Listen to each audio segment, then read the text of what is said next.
From Geppetto Studios in New Freedom, Pennsylvania, welcome to the Cosmic Geppetto Podcast, your home for inclusive, positive geek culture, where we talk about movies, comics, music, books, and whatever else we feel like. Please welcome your host. Their mission: to fight injustice, to right that which is wrong, and to serve all mankind. Brad Mendenhall.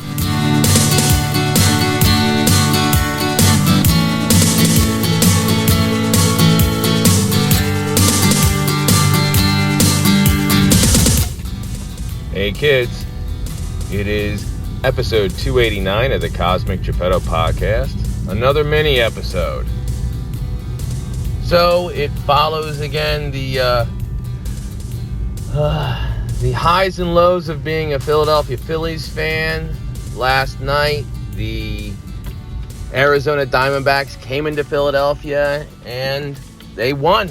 And it was, I think the final score was 5-1. The Diamondbacks pitched around the big bats, and the Phillies weren't able to get enough hits strung together to score any runs. So we come down to Game 7. Everything's going to be thrown against the wall.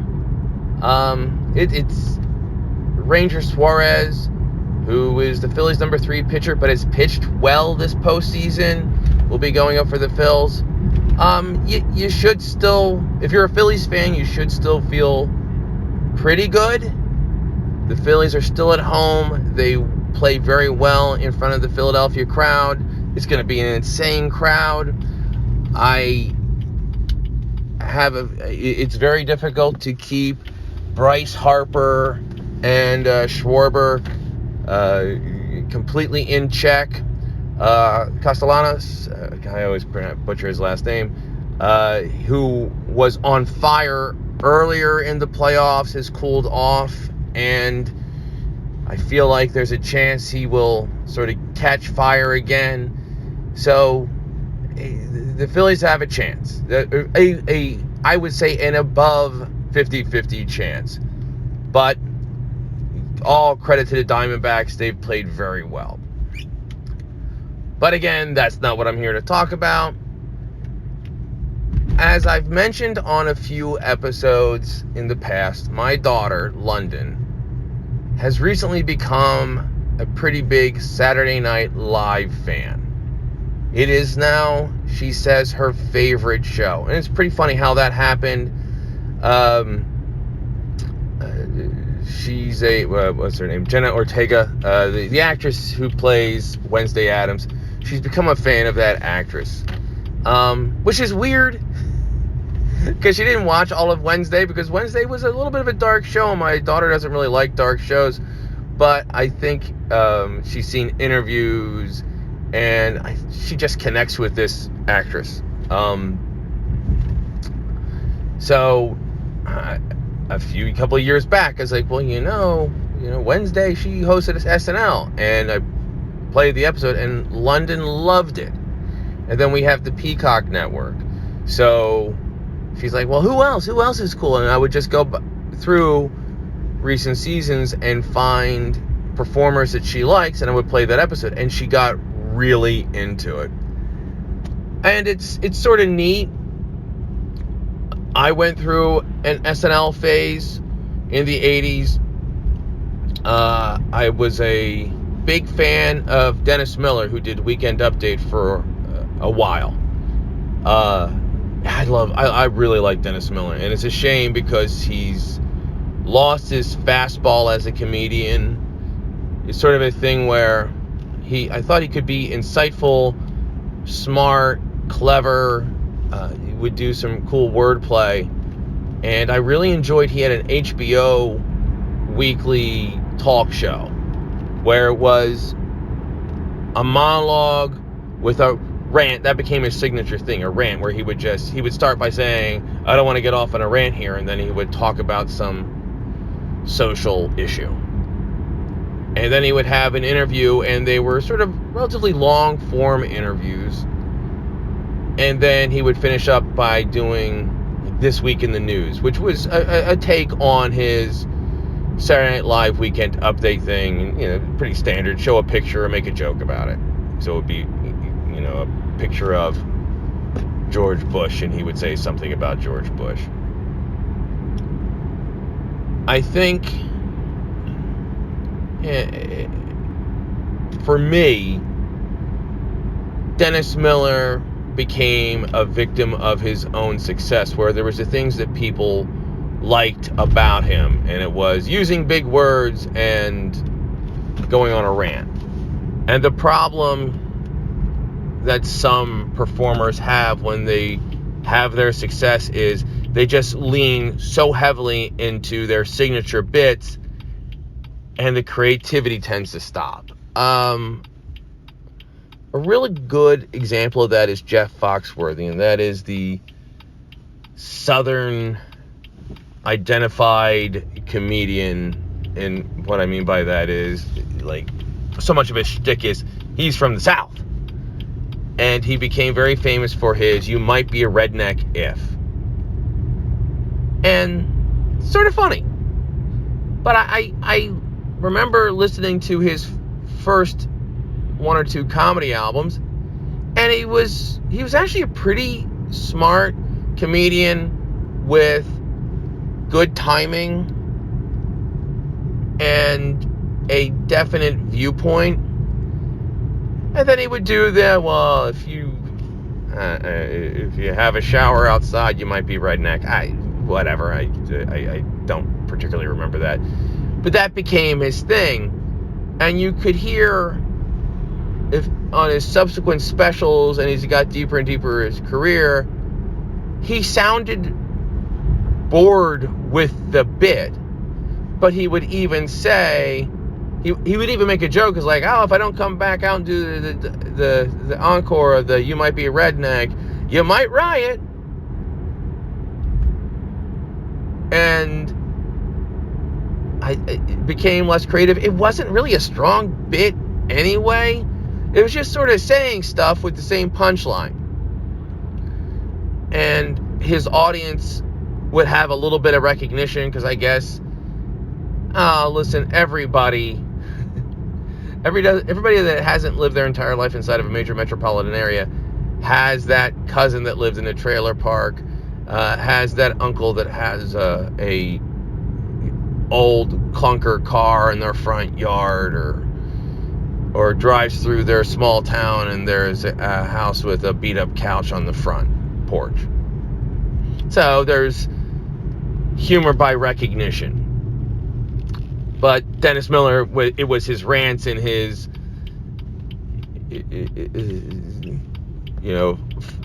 5-cent words that he would use in his bits. And he just became, it seemed like he became less and less interested in being thoughtful, creative, clever. He also became a bit of a right-wing darling. He appeared pretty frequently on the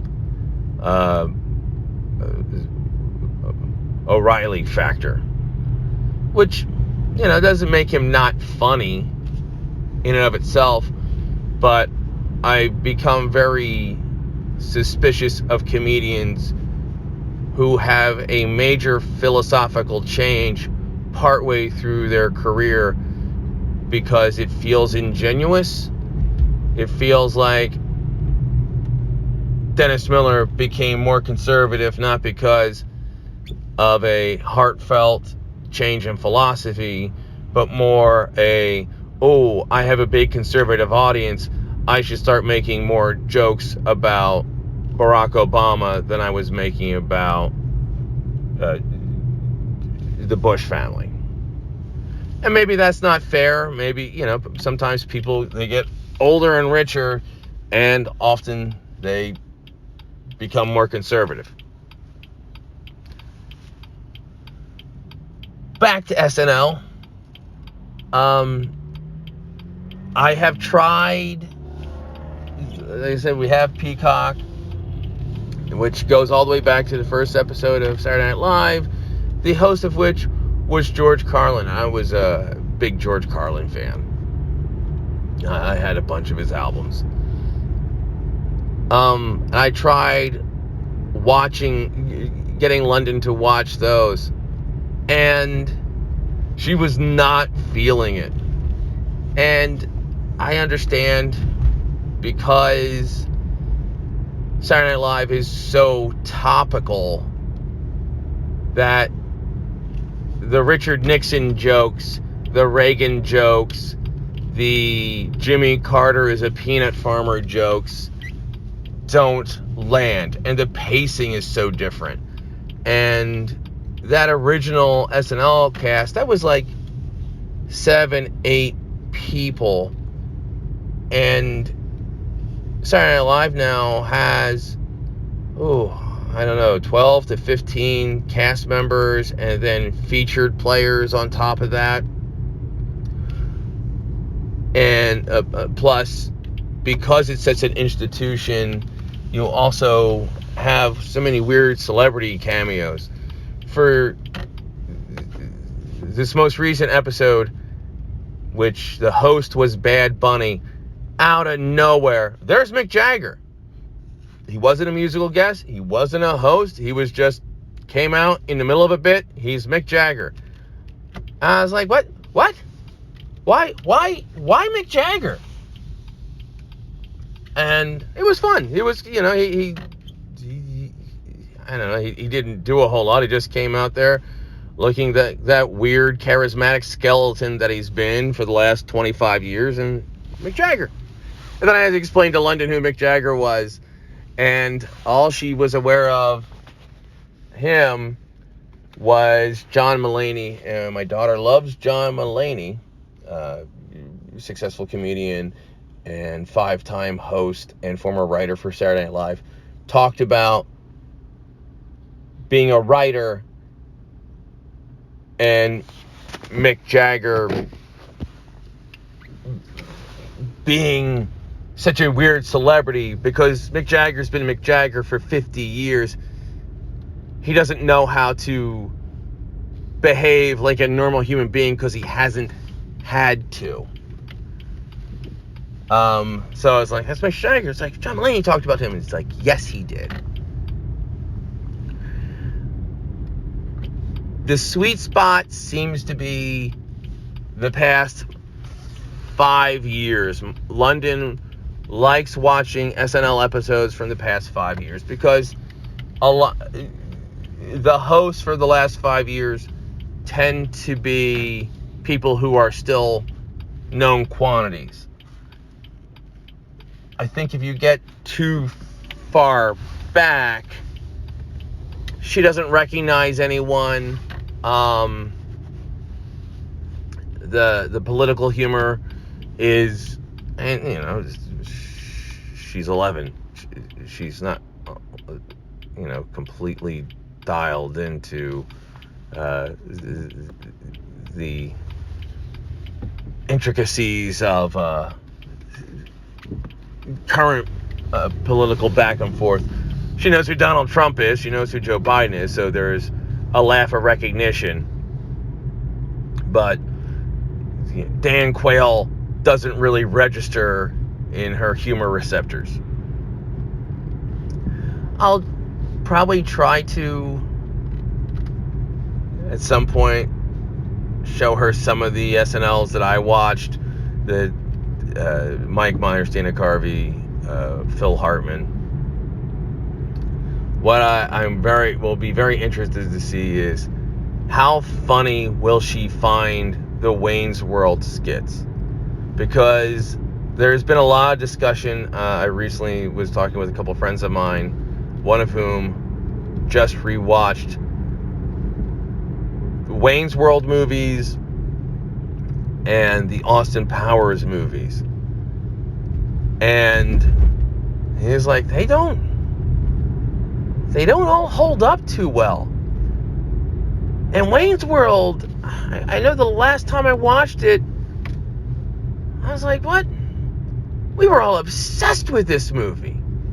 Everybody watched it so many times, and the iconic guys in the car headbanging to Queen and singing along to Bohemian Rhapsody.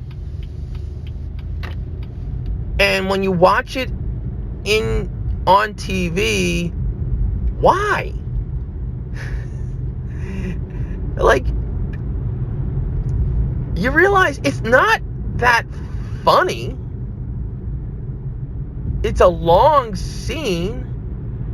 There's no punchline to it.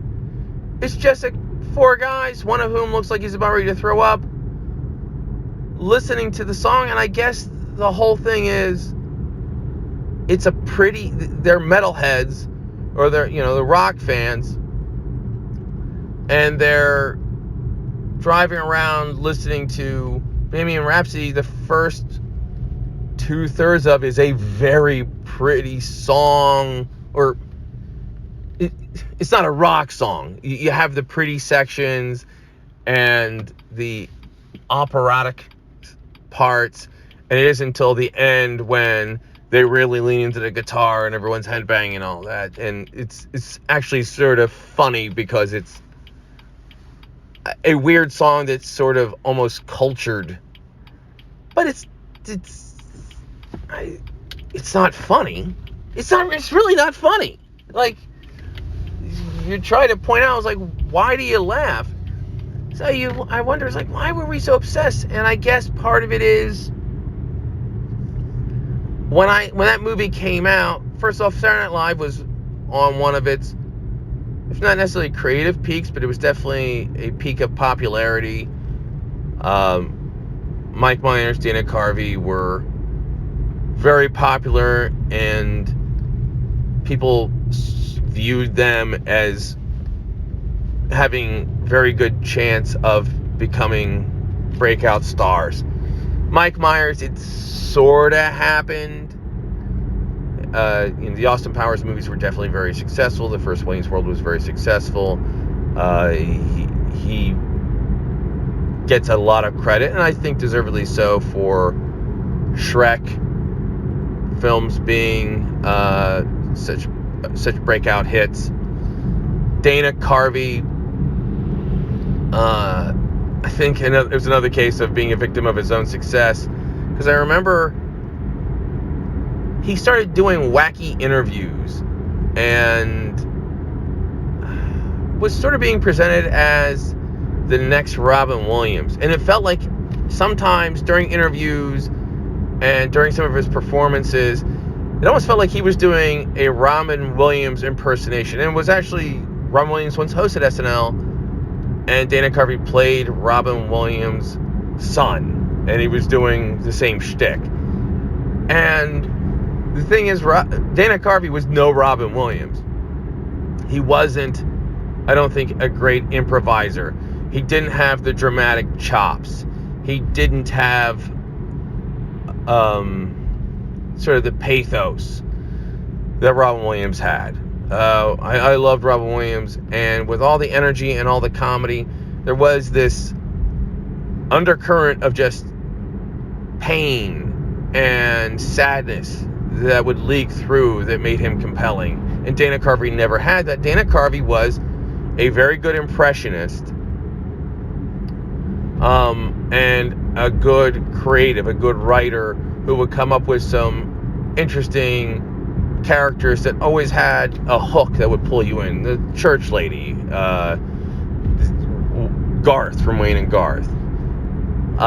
And I think he was trying to be something that he wasn't. And I know he also had some health issues.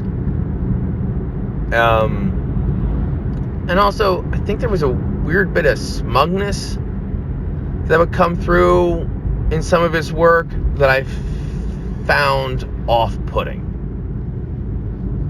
Now, in subsequent interviews, especially when he has talked about his personal struggles, his affection for Phil Hartman, he comes across so likable and so sweet.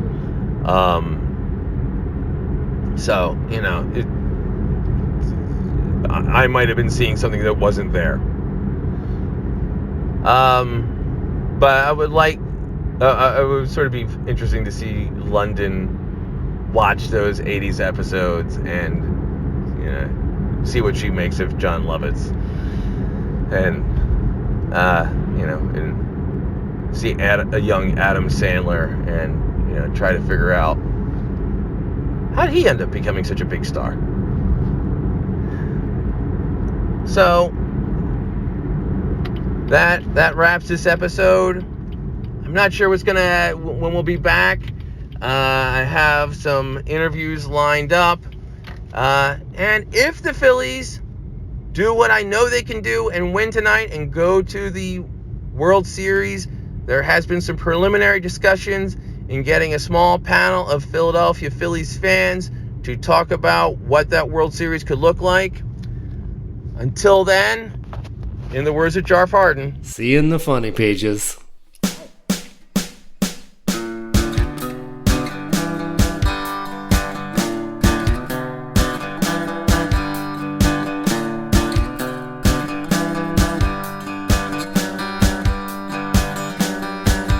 Subscribe to the Cosmic Geppetto podcast on iTunes, Stitcher, or wherever quality podcasts can be found. Rate and review us while there. Follow us on Twitter at CosmicGPod, and we will follow you back. Unless you're a jerk. We don't follow jerks. Like us on Facebook at facebook.com/Cosmic Geppetto. We love hearing your ideas for upcoming episodes. Email us at cosmicgeppetto@comcast.net. Can't you just be the friendly neighborhood Spider-Man?